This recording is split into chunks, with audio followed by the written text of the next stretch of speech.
Hey guys, welcome back to the official video webcast of GeekRest.com. I'm Adam.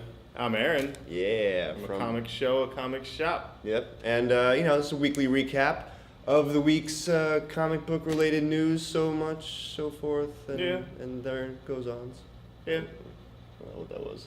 You know, just stuff that's happening in comics and around comics, and we talk about it all week, and then we talk about it here. Breathe it. Let's just, I'm going to throw this out there a little bit. E3 wrapped up this past week, and kind of lackluster. I was more excited for it. I'm not even a gamer, but I watch it. Yeah. And nothing really fantastic came out. You know, nothing was new. Everything we saw last year in some form or another. Every game that was announced, we pretty much knew that it was coming. So, and a couple superhero games, you know. Yeah. Batman Arkham City is coming out for the Wii U, which is a new device. Yeah. And that Avengers game we spoke they should do like a Batman Wii Fit, like train like Batman thing. I would do that. You know, that would be something awesome. The one thing I learned is it's all about motion gaming. You know, the Kinect and everything. So be Batman. Batman Begins. That'd be cool. And but let's talk about fun stuff. Movie news. A lot of buzz around a Justice League movie. Right. Only because Warner Brothers stepped up and said, "Hey, we already hired a screenwriter last year, pretty much when the Avengers was picking up speed." Right. Warner Brothers, they hired their screenwriters. And so a Justice League movie, that of course gets everyone talking about, oh my God, we have something to compare it to now. And they have a Flash movie in the works, and was it a Wonder Woman movie in the works? They got screenwriters for Flash, and Wonder Woman. And they're all the screenwriters that were attached to Green Lantern. And Lobo. Yeah, the Wonder Woman and Flash movie, they have the three screenwriters from. So, hopefully they learn from that to see how to make a movie that will connect with an audience. Like the Avengers, I don't know, they feel more comic book, like they have more fun.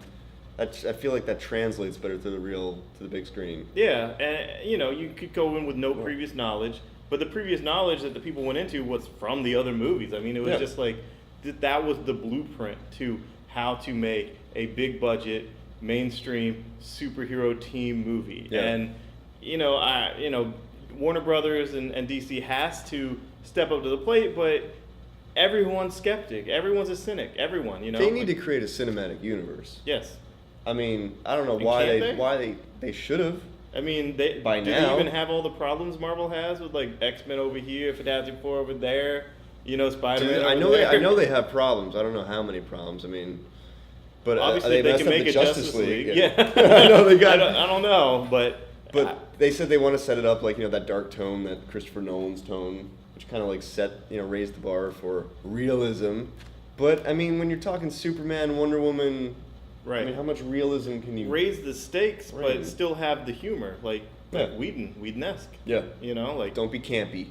Yeah, don't be campy, but don't the entire team, the entire universe isn't dark for DC, and it wasn't for the Avengers either. No.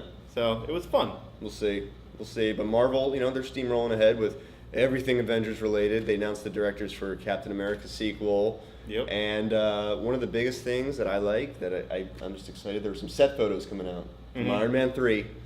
And they're filming in North Carolina right now. And it's funny, actually, Epic Games Studio, who they were big at E3 this year, they're using their offices to film the movie. And some set photos revealed that A.I.M. will be included. The beekeepers. Right. Yeah. That's cool. That's cool. That's awesome. Advanced idea. Mechanics. I mean, how many times is he gonna fight other business partners or scientists that had falling outs with him and his dad? Can't do it for everyone. Let's fight some terrorists, techno terrorists. Let's get AIM going. But I feel like if you throw them in the movie, they have so much backstory that's already been hinted. With Hydra, they're an offshoot of Hydra. They create the weapons and. Didn't they create the Cosmic Cube? Bring S.H.I.E.L.D. into it. You can bring S.H.I.E.L.D., you can bring, Black Widow back for a real, role and not just a weird cameo. And, Nick Fury can come and have his hangdog look in there. And, maybe even Hawkeye show up, I'm talking maybe Iron Man 4, who knows what 3 is, but. And then, that mystery movie for 2014, I mean. That's the mystery movie. What do you think?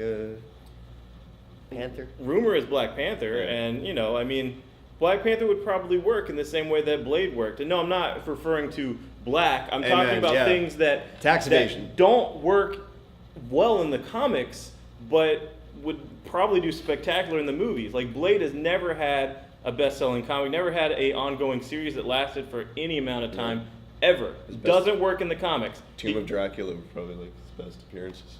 And that was like an anthology type of shared. But okay, so he gets a movie and it's phenomenal, does great. It's an actual cool concept that translates well to a movie. Right. And Black Panther could be the same thing, where in the comics it's just this weird thing. It's like, well, is he a bad king because he's always here in the United States hanging out with our heroes, or is he irrelevant because he's always in Africa? Yeah, I mean, it's just like he's not on location.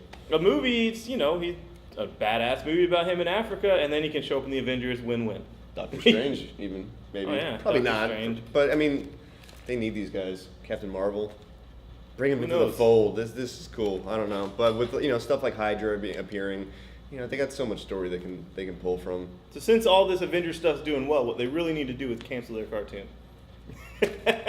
A leads to B, right? Yeah. No, that's now the big news. Avengers, Earth's Mightiest Heroes, canceled. Not a big surprise, only because Jeff Loeb hinted that it's going to be on the cutting block. But it seems like the fans really love it. I loved it. Everyone loved it. And I was never a fan of Marvel animation in general. Mm-mm. Like DC animation, yes. Yeah. Marvel movies, yes. Marvel animation, yes. This turned the tide because of their source material. Yeah. It was.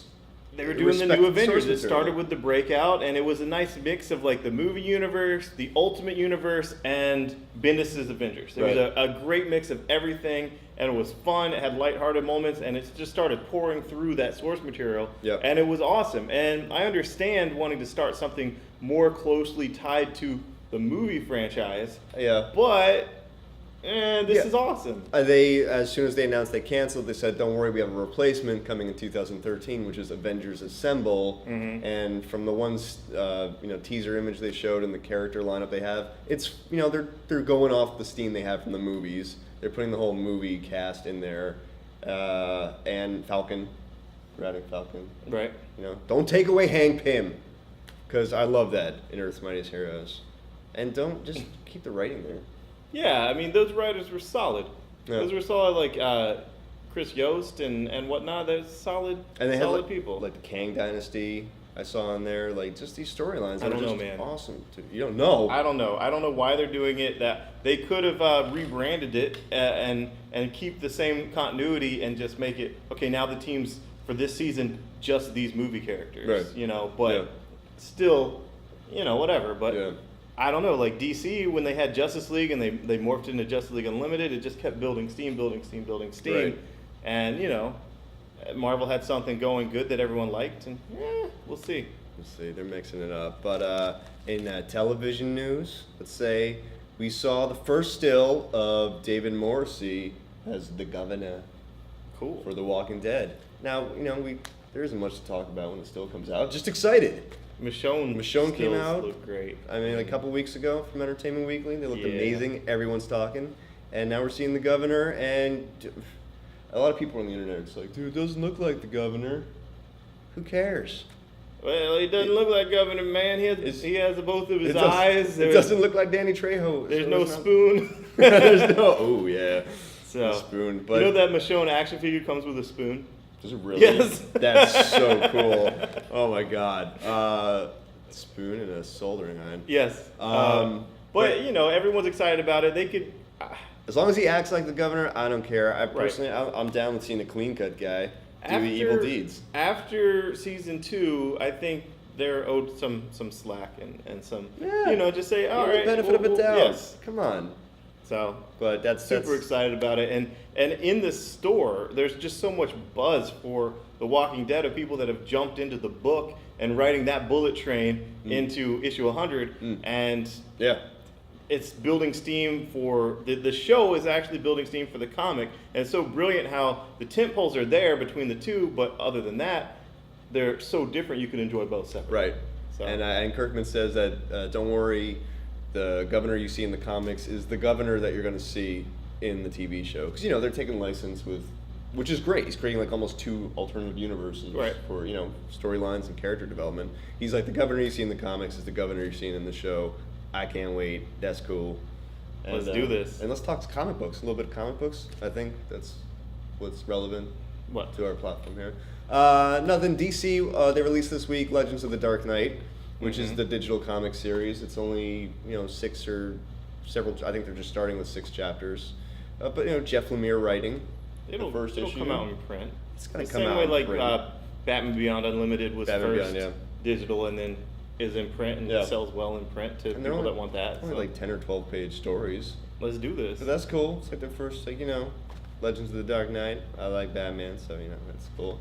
And DC just today announced the 3rd wave of new 52 books. Ride the wave. And of course they also shed some light on the new Zero issues coming up. Flash, Batman. They showed off those. But the 4 I even have written down because it just came out. Oh my God, I'm checking notes.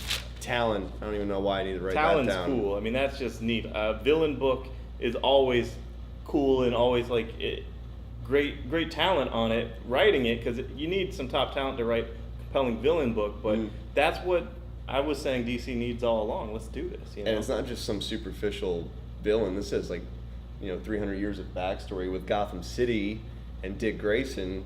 I mean, they have a rich history to draw from for these villains. And so a new series would be great. You don't need like a 4th or a 5th Batman title. Why not have a villain title? Yeah. It's awesome. I need a Batboy title.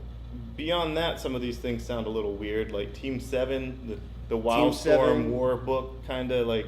They need to fight Superman. This is the team. I don't know. I mean, I'll give it a shot, but to me, there's been no clamoring for any of these Wildstorm books that I've seen online or in the store at all. But a good book's a good book, and a good hook's a good hook. So we'll see. But Sword and Sorcery.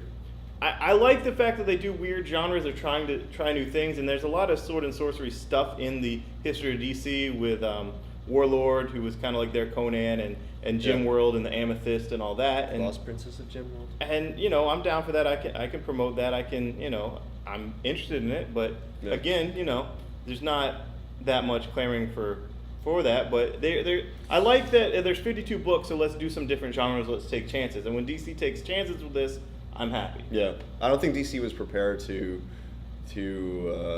deliver as much backstory that they're delivering now. I think fans are so interested in the backstory of all the new 52 launch titles. With them zero issues and whatnot. So what else is coming? You got notes? Phantom Stranger. I don't Stranger. even look at that. I know that's coming. Interested in the original Phantom Stranger. I don't know if it was just a bad dream I had, but heard Dan DiDio was writing it, and so I have reservations with that. But waking nightmare. But Phantom Stranger, that's cool. That's I cool. like that he's Judas. I mean, that's neat. That's cool. Well, I mean, they're gonna use that to explore Pandora, right? And his hand in creating the Spectre. Okay. Like I said, backstory. They're just using. And that's it. That's all the ones that are announced. Those are the 4. Okay, cool. Yeah. What I want to know though is why, when these dark books are doing so well, and Jeff Lemire specifically is doing so well reimagining Grant Morrison's stuff, like with Animal Man and whatnot, and now with Justice League Dark and just reimagining the things. Why not? Try Doom Patrol again. Yeah. Like, let's have a dark team of the Doom Patrol. I know that Justice League Dark is kind of like that type of, that's the dark team, but Doom Patrol could be that too in a more superhero-y, esoteric superhero way as opposed to magic. Right. Just keep the Doom Patrol out of magic and let's go. That'd be smart. I would like a Doom Patrol again. Let's do it right this time, and Jeff Lemire is the man to do it, to reimagine Grant Morrison's Doom Patrol with modern sensibilities, new 52 sensibilities. I mean, the way he's doing it with Animal Man is phenomenal. Like, he has not disregarded or discredited anything Grant Morrison. He bent over backwards to say some of the best stories were just dreams Buddy Baker had. And now the Red is like, why is the Red like this? Like, the Red's like this because your daughter made it like this. Yeah. And so the previous incarnation of the Red could still have happened. Yeah. It's just Jeff Lemire is the man. Yeah. I need him to do Doom Patrol. I'm sorry. 4th wave, Doom Patrol, and Shazam ongoing. He's not doing Sweet Tooth. You got some time. Yeah. Maybe. So great week. Hope you tried before Watchmen Minutemen, because Yeah. It was pretty good, and the tides turned, and I'm excited about Silk Spectre this week. Silk Spectre, for me, Rorschach and Comedian. Those are the litmus test for me for the before watch. Because it's Azzarello. Yeah, Azzarello. I mean, if anyone can do it. JMS on Night Owl and JMS on Dr. Manhattan. Right. I mean, I'm excited. I'm sorry. I don't care. Reading those pages. Be excited. And revisiting those characters, a little bit of nostalgia for it, and just, yes, I like it. I don't care. You know, torture me. Call me a sellout. I'm enjoying it. We're going to go torture him. So thanks for tuning in. Movie news was the big thing this week. And check in next week. Geekrest.com on Facebook, Twitter, and the like as well. Yeah. For Comic Shop. Comic Shop. See you next week. Bye-bye.